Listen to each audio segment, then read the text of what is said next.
Hey everybody, Jose Palomino here with another episode of Business Growth on Purpose.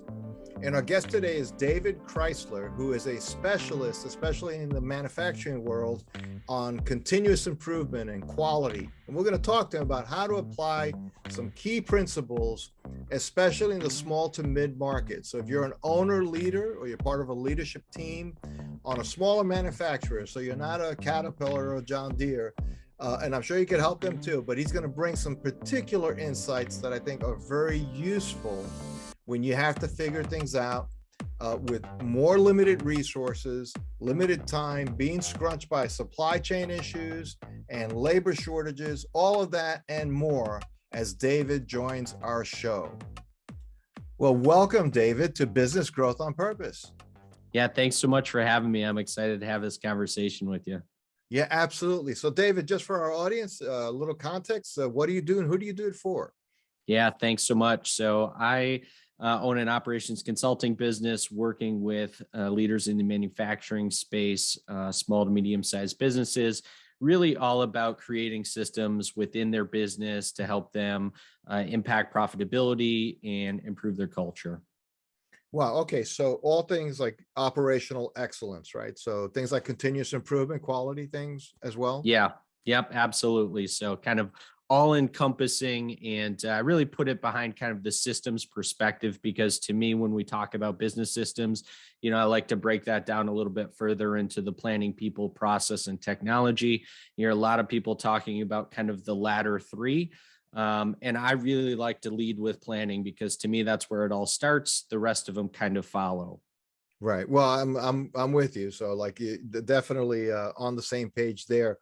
But when I think about things like continuous improvement or lean initiatives and things like that, and having been in the space now, working mostly with manufacturers for the better part of close to 20 years now, I also know they tend to view that as it's a thing. It's like it's a heavy thing. It's like, oh, we got to do that thing. We got to bring in the lean guy, and then it's a or ISO is another one like that. So, Yeah. and here we are, hopefully entering a truly post-pandemic world. I know we're not completely out of it, but we're making our way. And people are worried about having enough people to do the work, having enough raw material to do the work. They may get busy, like they have a lot of orders because there was a big backlog for a year and a half.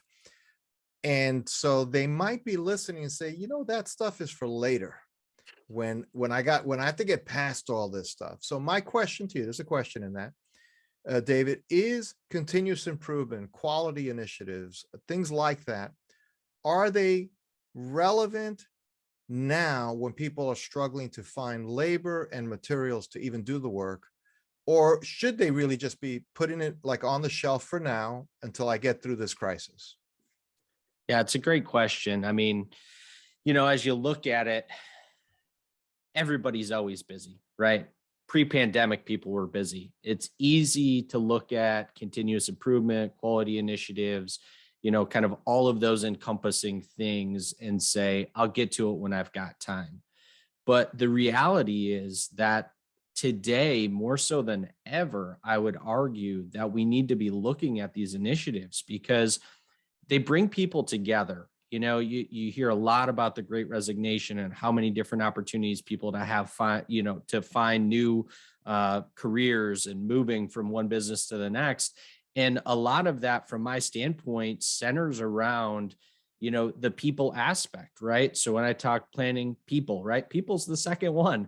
And the only reason it's the second one and not the first one is because, you have to have some planning activities before you can even get any people involved in what you're talking about doing.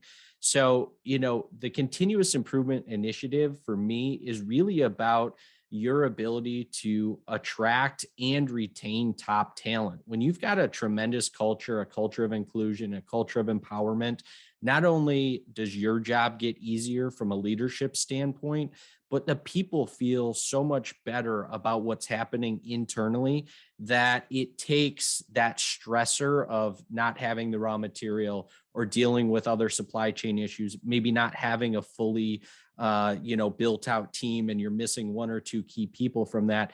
And it, not to say completely band-aids that situation, but that that collective brain power, that working together, it does wonders when you are stressed out from other factors. So that would be my response to you. It's more important than ever to be looking at this stuff, and it's definitely not a time to put that on the back burner. Wow. So when we look at and hear terms like continuous improvement, right? Somebody saying, look, I run like a $6 million contract manufacturing shop, and we do a lot of welding, we do some small parts and so on. Is it even, I mean, let's assuming I have the staff I need to do the work I need. We do all right. I'm not going to be a world beater, right? We're not going to be on the, we're not going to make the Inc. 500, but we're doing all right and we're making money. Do I even need to put effort into, why do I need to get that much better? Is that really going to give me an ROI on the effort? Yeah, it's a great question, and definitely one that you've got to consider. I think that there's different ways to look at it. I've been a proponent of kind of continuous improvement and that mindset really, from a young age. And from my standpoint, you've got different people that tackle it in a different manner. What I mean by that is, if in your scenario that you laid out, if you wanted to bring in a really high level lean consultant that's, kind of McKinsey stature, I would say, yeah, you don't need that. Right. But if you are looking to, improve your culture, if you're looking to eke out those last couple of points of margin, if you're looking to set yourself up to be a leader in your space, this is the way to do that. This is the way to not only get people to buy into your vision of your business, but it's also to, sustain and grow. Right. So it's kind of an internal question. If somebody really is just, hey, I'm okay with where we're at, and I'm not worried about, being able to sustain this in the long term, and, for whatever reason, then, yeah, maybe you don't need to necessarily bring somebody in, but there's still ways that you can impart that kind of mindset, that flavor in what you're doing on a day-to-day basis. Okay. And I guess, in a world of very tight supply chains, this is going to the second part, continuous improvement, then quality, right? And this seems like a self-evident. So anybody listening is saying, well, Jose, that's a loaded question. It's obvious what the answer is, but I do want to hear from your experience. With tight supply chains, are people's expectation of quality lower because they just got to get the stuff from wherever, or are they higher and even more demanding? It's a great question. I mean, I would argue that it depends on what the product is that we're talking about, right? And what type of tolerances and end uses are acceptable. But I would say by and large, because you're not going to have the ability from a raw material standpoint to rework, to remake, right? That you have to nail it the first time. Like, if you're already struggling to get raw material to produce something, what is the likelihood that you're going to get that amount of raw material to do a rework, where typically, there's some level of tolerance in there? It's like, well, but hey, we at least delivered, 95% or 92%, whatever that may be. So it's obviously going to be dependent on what we're talking about specifically. But yeah, I would say that more times than not, it's going to be more critical in today's environment, because there just aren't the options. There's not the ability, whether we're talking labor or raw material, to kind of go back and do those rework, things that maybe we once could. Well, that's interesting, right? So that's got a little counterintuitive. You think about it and you say, okay, well, it actually is even more important that you get it right, because you don't get as many at bats, right? It's as simple as that. And if you mess Yeah. up the order, that could really hurt you downstream. So I know you look at things as a system, and you don't just look at the production floor. So and that's something that we've been, talking about, writing about for a long time as well. We see that importance to really look at a business as a system. So what are some of the kind of critical path obstacles for people to really say, I'm going to take a step back? That planning, you emphasize that as your step 1P, right? Planning. Yeah. What is that keeps people from, because it seems almost obvious, like, well, of course you got to start there and think about your business system. I mean, it seems obvious, right? But it isn't. No. And so what are the obstacles that keep people from planning first, from thinking of their overall business as a system, What is it that keeps them from doing that? I mean, my opinion and what I've seen time and time again, it's the firefighting mentality, right? Kind of how we started the conversation where, hey, I don't really have time to do any of this stuff. And I used to make the kind of joke and argument. It's like, well, we have time to do it twice, right? But we don't have time to do it right the first time. Like, how is that possible? How do we make excuses to say, we could just, we'll get back to that. We'll redo it. Whereas if we just did some things with intentionality and we utilize that as our base. So I talk a lot about, plan, do, review, revise, repeat, right? And you hear people talk about plan, do, check, act, and all these other things. And there's similar thought processes, but the reason I like the plan, do, and then the last three, review, revise, repeat, right? Because that to me is telling people and letting them know that, when I talk about planning, when I talk about people, process, technology, when I talk about each one of those things, I'm not talking about spending 6 months creating the perfect plan. I'm saying, let's just give this thing a little consideration. Let's bring in some people. Let's talk about this. Let's put our line in the sand. That's our plan. Then we do, right? Let's go execute whatever it is that we've kind of outlined. And then the last three, review, revise, repeat, right? Come back. It's a constant cycle. So I think people avoid it thinking that we're talking about creating some monster strategic perfect plan. And that's just not reality. There's too many variables within what we do on any given day, but you do have to start with intentionality instead of just starting with the firefighting mentality and, kind of, all right, I got this problem. I'm going to deal with this real quick. And then I'm going to get back to that. It's really difficult to move the needle and to grow your business in a sustainable fashion when you are just constantly moving from fire to fire to fire to fire. No doubt, no doubt. And I love the review, revise, repeat, because what you're really saying, and I sense, David, when you work with somebody, you're really saying this has got to become something that you make part of your culture. It's not an event, right? So sometimes people look at strategic planning as we're going to have a strategic planning weekend, and because we haven't had one in 4 years, and we probably won't have another one for another 4 years, and within a month you forgot whatever you talked about, and the documents you came out of it aren't being reviewed or referred to, and then you say that stuff doesn't work. So strategic planning is a waste of time. We just got to do what we do. That kind of mentality. So I love that you're bringing home the fact that, what, it's got to be something you do as kind of a core capability. So in light of that, as you know, oftentimes management teams are not necessarily assembled like an NFL draft. It's people who've been there, people that grew up in the business. They kind of know a lot about a lot, but maybe aren't great particular managers. How do you start working this kind of process with people that maybe aren't, your observation is, okay, this isn't necessarily the A team, but it's what I got to work with. And the owner may be thinking, the reason I don't do this is because I don't have people who really think things strategically and so on. They're just not wired that way. Is it just, let's change over the entire leadership team, or are there some interim steps to make it work anyway?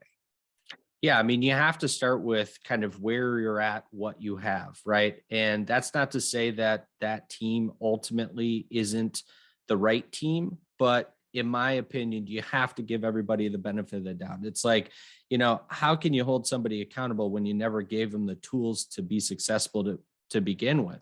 So, from that ownership perspective, right? They need to recognize what are some of the tools that we need to provide people that are in that leadership position, that kind of next layer down, if you will, or if it's somebody that's, that owner operator model that's in the kind of mix themselves. To me, it's all about a couple of things. Number one, if you kind of recognize that there's some missteps that you've had as a leader, and maybe you haven't handled some situations right, to me, accountability is huge. So if you have an all hands meeting and say, guys, look, I've made some mistakes with what we've done here, whether that's from a strategic, planning initiative, whether that's, hey, we've done some continuous improvement and it's kind of fallen by the wayside, whatever it happens to be. But if you own that and kind of utilize that as the catapult to say, I want you guys to hold me accountable. I'm going to make some missteps. I'm going to make some mistakes, but here's what I'm really trying to do. Here's why I really want to do this. Here's why I want you guys all on the ride with me. I mean, that is tremendous, right? Like, talk about buy-in when you have had some missteps. Beyond that, you've got to provide people with tools, and you can do that with training seminars. You can do that, especially in today's day and age, kind of with the, virtual learning, books, there's all kinds of tools out there Right. that you can, learn how to become a bit of a better leader. So, what kind of all of that said, right? Once you give people those opportunities, kind of give them the bounds, give them the goal, as I used to say, and give them the why and the what, but let them figure out the how and support that. Chances are those people that have a lot of experience in the job and have kind of grown up to become a leader within that organization, they're gonna achieve. They're gonna be successful, right? And some people, yes, they ultimately don't want it. They kind of wanted to achieve the position, but they're not the right person for it. You also have to recognize when that is the case and make a change with it, right? So, I've seen kind of both ways go down, so to speak. And in my opinion, you got to start with where you're at with, who you've got and see kind of how that lines out. And I would say a fair time is 3 to 6 months. You have some heart to heart meetings. You kind of, again, you talk about the why and the what, and you leave the how to the people, right? Let kind of utilize that collective brain power I talk about with your leadership team, with the people that are closest to the process. Let them figure out, the how, because they're probably going to blow you out of the water with the how. Right. Well, that's interesting because people, I interviewed somebody recently and he says, the people who are the 100% best experts on a particular job are the people who are doing that job. And it doesn't mean they can't benefit from an outside perspective, but they just really know what, they're doing it every day. So you're not going to get that perspective from the ivory tower. And I love when you refer to, you can't hold people accountable to something you've never equipped them to do well. It's just not, besides not being fair, it's not effective. And it creates a toxic kind of culture where you're demanding certain things from people and you've never helped them do it. And it just, all that does, it creates frustration every which way. And I just think that's a really great observation there. So just as we come closer to the end of our time here, and David, again, thanks for stopping by and sharing some really good insights that I think could be very helpful to anybody listening. But there's one area that I think it can be a little controversial. I'm not trying to be controversial, but I have worked with some smaller manufacturers that had, that basically were unionized, right? So I understand, and again, there's not union bashing. It played its role in American labor, and maybe it's a great good in some parts of the world. But when I see a small shop with 30, 40 employees that are union, trying to do things like continuous improvement, lean, all those things kind of are tough to pull off because you're double negotiating. It's one thing to figure out what the right path to do, but then you have to get people on board. Any words of wisdom there? Because I can't imagine there aren't some listeners that are saying, yeah, that's me. That's what I'm dealing with. Yeah, and it's a great perspective. One of my early leadership roles was actually in a union environment where we did a lot of this work. And to me, as I kind of, as I was thinking about that while you were asking the question, when I reflect back, the success, I think, really came from building the relationship with, kind of the shop steward, right? And then the union group, and helping them to recognize, and it's really all encompassing, kind of interesting.